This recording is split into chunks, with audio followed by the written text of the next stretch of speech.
O homem que bateu na janela às 3 da manhã. Eu pensei que fosse um pesadelo quando vi meu próprio rosto do lado de fora da janela, sorrindo, como se quisesse entrar, mas o barulho da batida foi real. Isso aconteceu em 2019, quando eu ainda morava com meus avós no interior do Mato Grosso, numa cidadezinha cercada de mata e estrada de terra, chamada Nobres. Eu tinha 17 anos, e como meus pais estavam morando fora, fiquei com meus avós por um tempo. A casa deles era antiga, feita de madeira, com piso de cimento batido e janelas de vidro sem tranca, só aquelas travinhas de ferro que se desgastam com o tempo. Meu quarto era nos fundos da casa, com a cama encostada na parede e a janela bem ao lado, com vista direta para o quintal e, mais adiante, o matagal. Na maioria das noites, tudo era silêncio. Às vezes dava para ouvir grilos ou algum cachorro latindo distante, mas naquela noite específica, acordei com um som que me deixou completamente paralisado. Toque, toque, toque.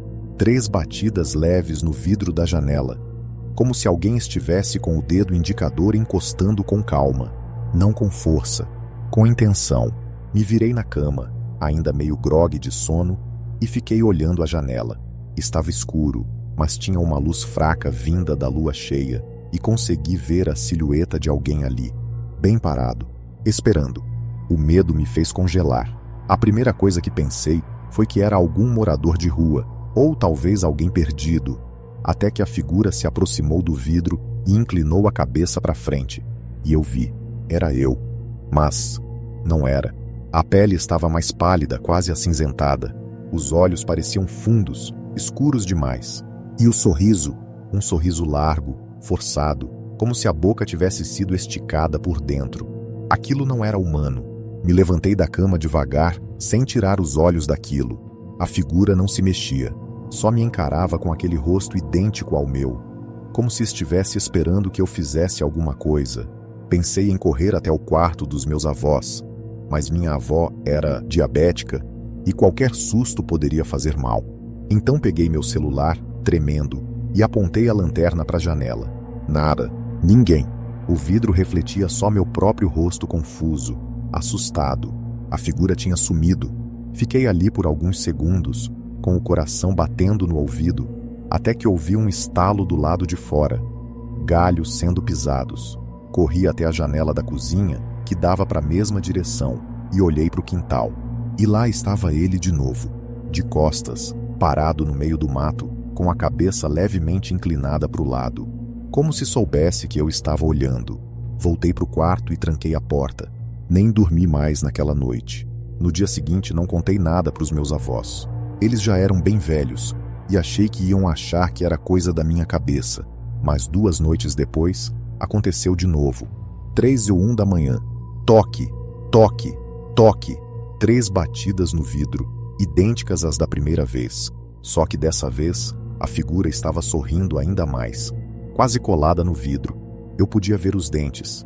Eram os meus, mas tinham algo de errado, como se estivessem desalinhados, maiores. E então ele falou: "Posso entrar agora?"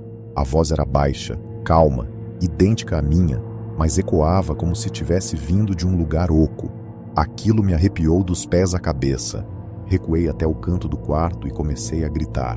Acordei meus avós, que vieram correndo, mas claro, quando acenderam as luzes e abriram a janela, não tinha mais nada, nem pegada nem sinal de alguém ali, só o mato balançando, levemente. Meu avô me olhou sério e disse uma coisa que me deixou gelado. "Você viu ele também, né?" Perguntei o que ele queria dizer com "também". E ele contou, com uma calma que só os velhos têm, que o homem que bate na janela é uma história antiga na região. Alguns moradores, especialmente os mais novos, afirmam ver uma versão distorcida de si mesmos do lado de fora, sempre às 3 da manhã. Dizem que, se você abrir a janela, ele entra. E se ele entra, você sai no lugar. Meu avô disse que viu esse homem quando era jovem, mas nunca abriu e nunca mais viu depois. Aquilo me marcou de um jeito estranho. Desde então, passei a dormir com as janelas cobertas e móveis encostados, mas nunca esqueci daquilo, nem do som, nem do meu próprio rosto, me encarando, sorrindo como um espelho torto. Hoje moro em outro estado. Apartamento alto, com janelas trancadas e cortinas grossas. Mas tem noites que acordo, exatamente às 3 da manhã, com uma sensação estranha, como se alguém estivesse me observando. Como se eu devesse olhar para a janela, mas eu nunca olho, porque se eu olhar, talvez ele esteja lá, esperando de novo. E dessa vez, ele pode estar batendo do lado de dentro.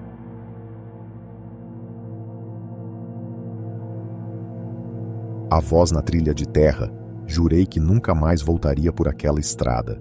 Mas às vezes, à noite, ainda ouço a voz dela, sussurrando meu nome como naquele dia. Isso aconteceu comigo em 2017, quando eu tinha 16 anos. Sou de uma cidade pequena no interior do estado do Maranhão. E como muita gente do interior, eu cresci ouvindo histórias de visagens, espíritos de gente que morreu mal resolvida e almas que se perdem na mata. Nunca dei muita bola. Achava que era só conversa de velho tentando assustar os mais novos.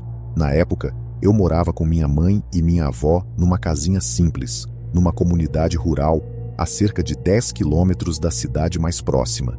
Minha escola ficava na zona urbana, então todo dia eu fazia o mesmo trajeto de bicicleta, uma trilha de terra batida, cercada de mato dos dois lados, que cortava por dentro de uma região bem isolada. Durante o dia era tranquilo, apesar de solitário. Mas de noite, aquela estrada mudava. Lembro bem que foi numa sexta-feira. Tive aula em tempo integral por causa de um reforço para o Enem e acabei saindo da escola já no fim da tarde. Quando cheguei ao início da trilha, o sol já tinha começado a descer atrás das árvores, pintando o céu de laranja escuro. Eu estava com fone de ouvido pedalando mais rápido que o normal, tentando chegar em casa antes de escurecer completamente. Foi aí que tudo começou. Logo depois de passar a parte mais fechada da trilha, onde as árvores dos dois lados quase se tocam no alto, senti uma coisa estranha. Tirei um lado do fone e parei de pedalar por um instante. Silêncio total, nem som de grilo, nem de vento. Nada. Como se o mundo tivesse prendido a respiração. Foi então que eu ouvi. Lucas.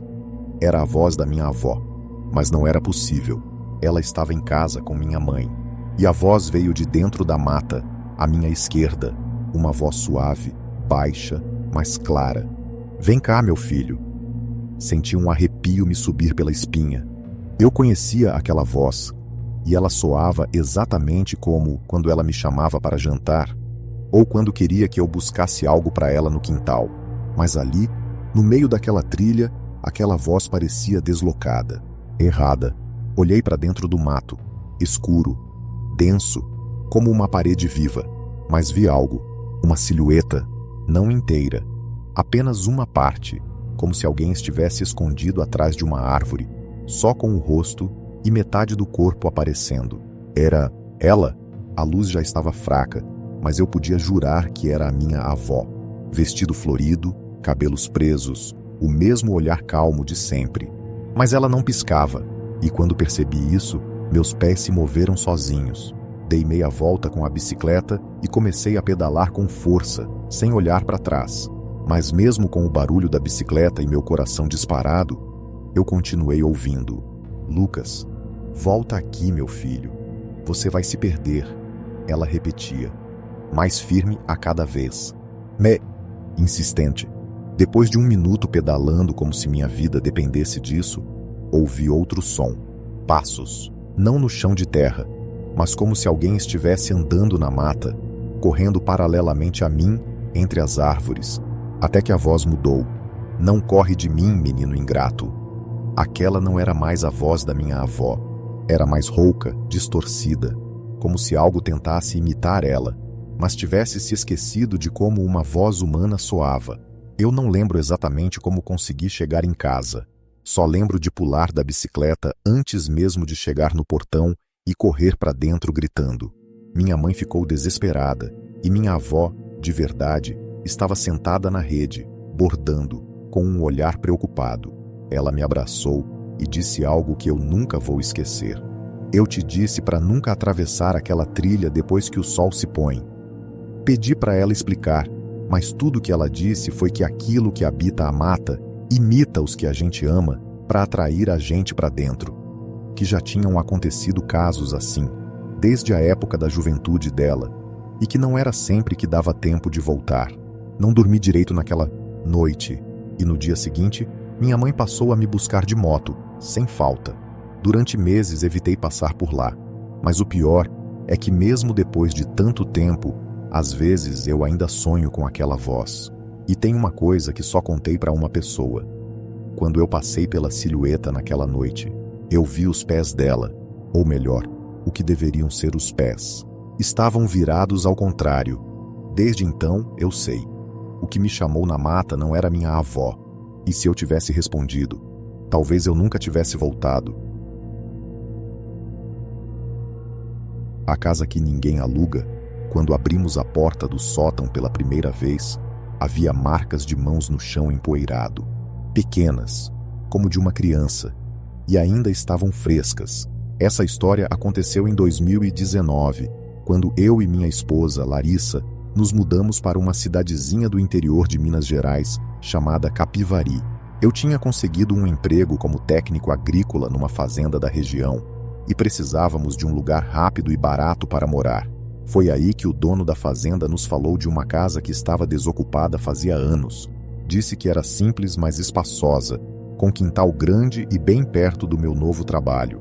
O curioso é que ele nos ofereceu o aluguel por um valor absurdamente baixo, quase de graça. Deveria ter sido um sinal. A casa ficava no fim de uma estradinha de terra, meio isolada, mas parecia em bom estado.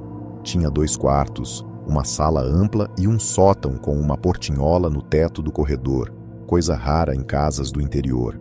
No começo tudo parecia normal. Friozinho típico de região serrana, barulho de sapo à noite, silêncio absoluto depois das 8 da noite. Mas desde a primeira noite, Larissa disse que não se sentia bem ali.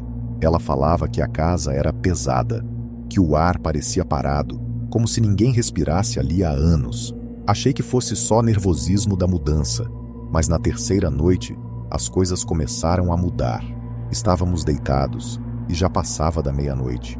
Eu estava quase dormindo quando ouvi um barulho vindo do teto, como se algo estivesse andando devagar, arrastando os pés pelo sótão.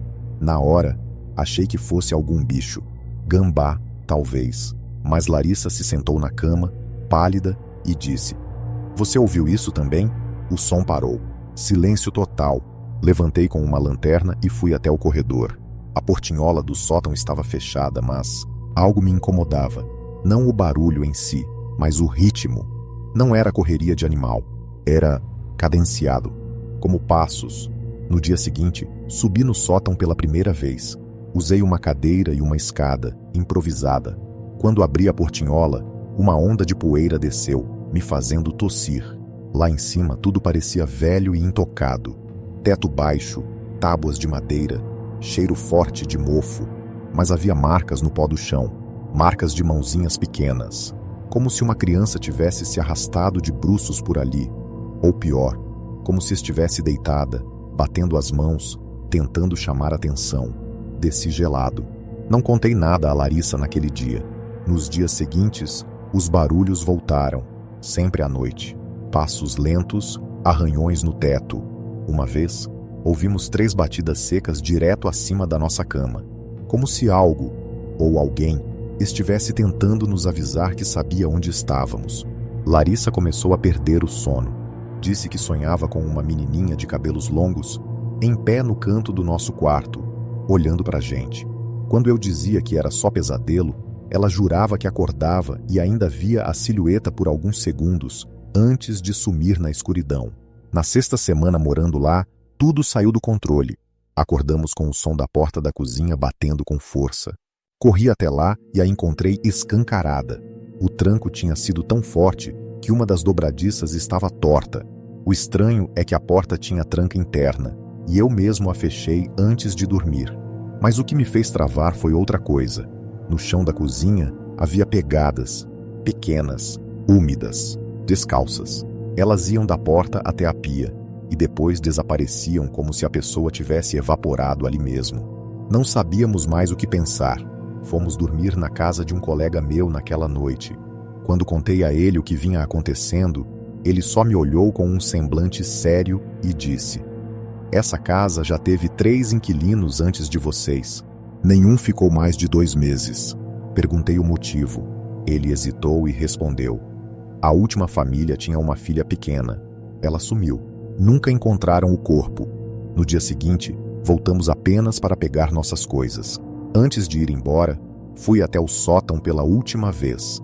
Queria ver com meus próprios olhos, talvez provar a mim mesmo que era tudo paranoia. Subi, com o coração acelerado. A luz da lanterna tremia um pouco por causa da minha mão, mas ao iluminar o canto mais afastado do sótão, vi algo que me acompanha até hoje. Um ursinho de pelúcia, súdio, rasgado. Ao lado dele, um travesseiro infantil, como se alguém, ou algo, ainda dormisse ali. E nas tábuas da parede, riscadas com alguma coisa afiada, uma frase repetida várias vezes: "Ainda estou aqui." Nunca mais voltamos. E desde então, toda vez que passo por uma casa vazia, fico imaginando: e se ela ainda estiver lá, esperando, chamando outra criança, outra família, outra chance?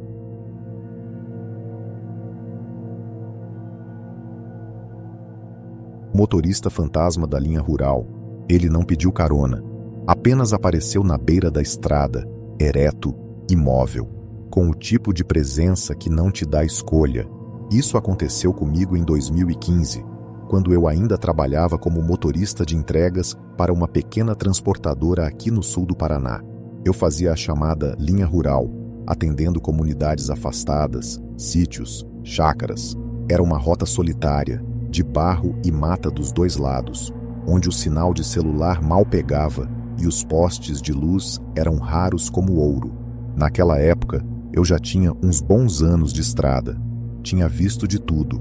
Gente pedindo carona, animais atravessando do nada, até uns malucos caminhando no meio da noite. Mas teve uma noite específica, uma entrega atrasada, que mudou tudo. Era uma sexta-feira.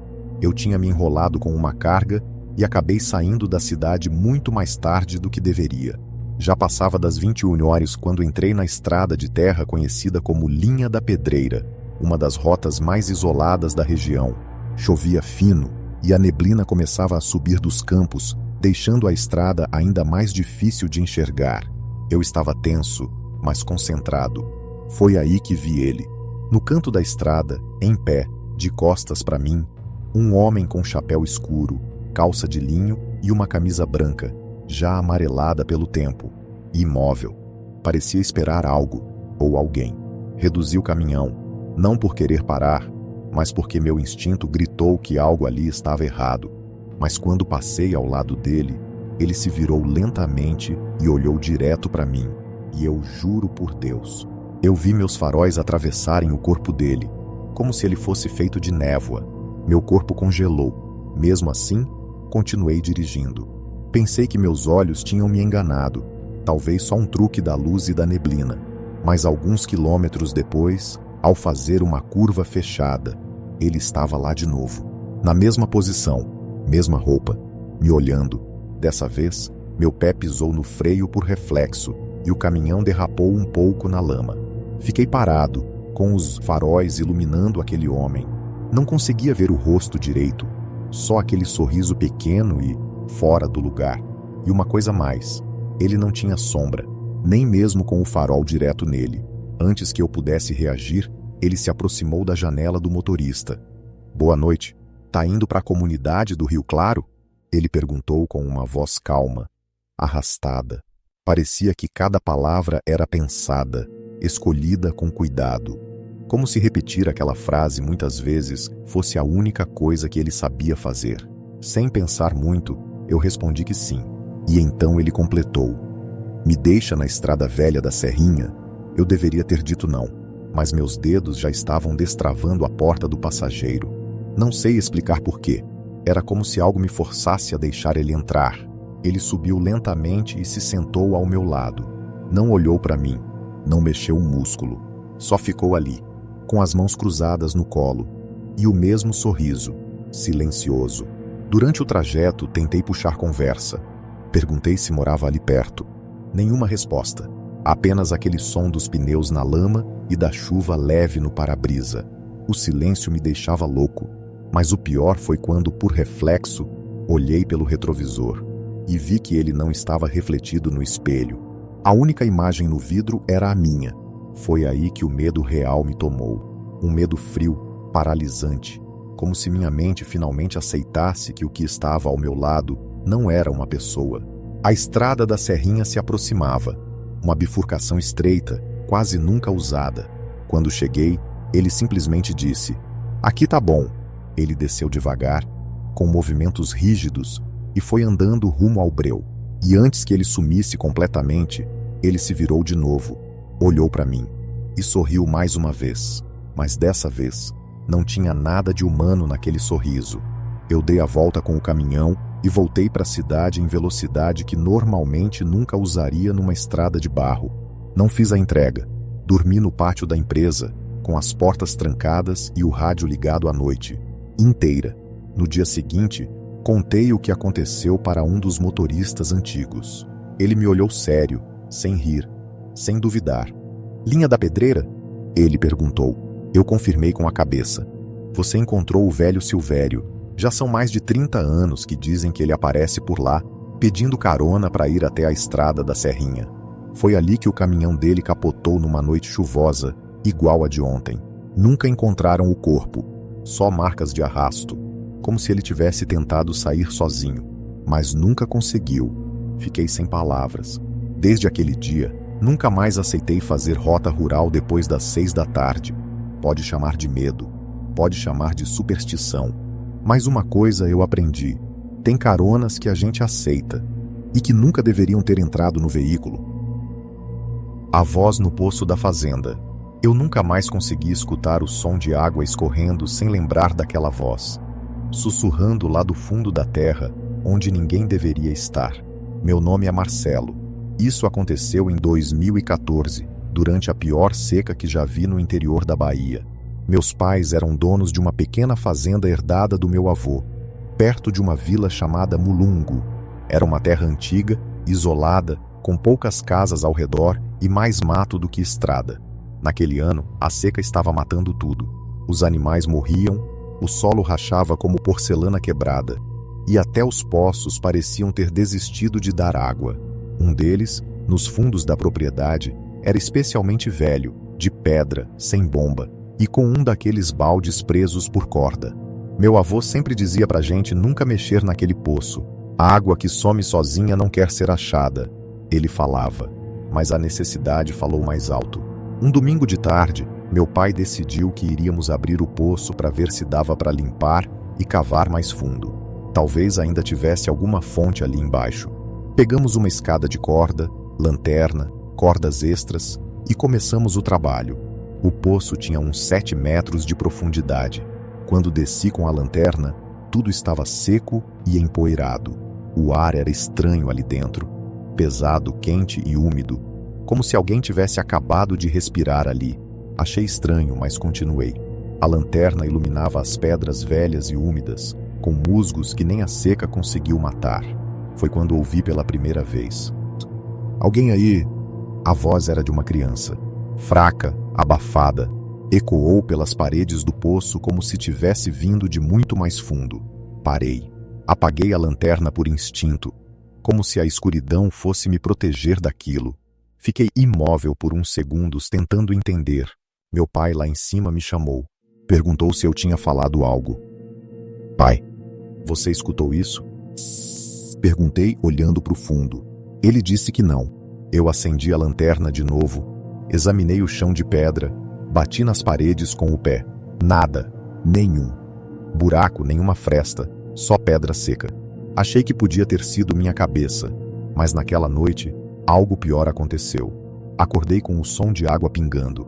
Pim, pim, pim, vindo do lado de fora. Estranhei, porque não chovia fazia semanas. Fui até a janela do meu quarto que dava para o quintal e fiquei parado tentando entender.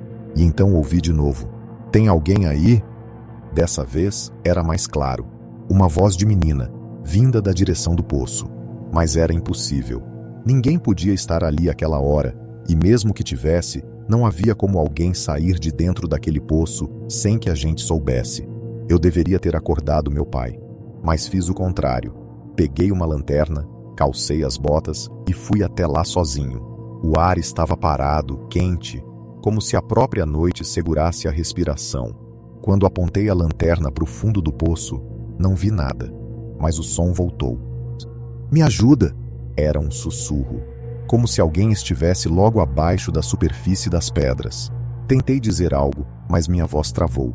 Minha mão começou a tremer. Eu sabia no fundo que aquilo não era humano.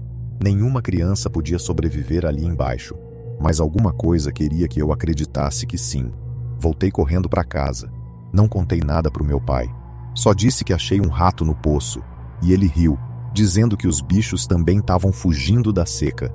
Na noite seguinte a coisa piorou. Fui acordado pelo som de cordas sendo puxadas, como se alguém estivesse usando a escada de corda no poço. Levantei, fui até a janela de novo, e quase deixei a lanterna cair da mão. A escada estava se movendo sozinha, lentamente, subindo degrau por degrau, puxada por mãos invisíveis.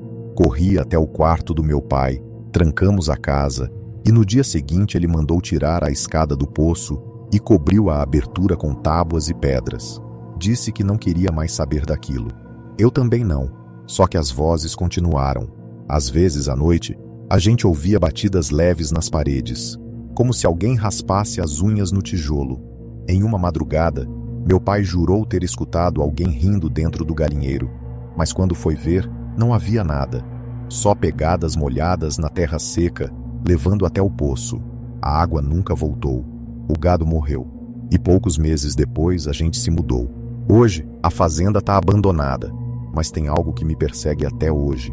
No meu apartamento, em Salvador, onde moro agora, o banheiro tem um daqueles ralos antigos no chão. Quando a casa está em silêncio, às vezes, eu juro que escuto algo vindo lá de baixo. Uma voz fina, fraca, dizendo: "Tem alguém aí?" E dessa vez eu nunca respondo.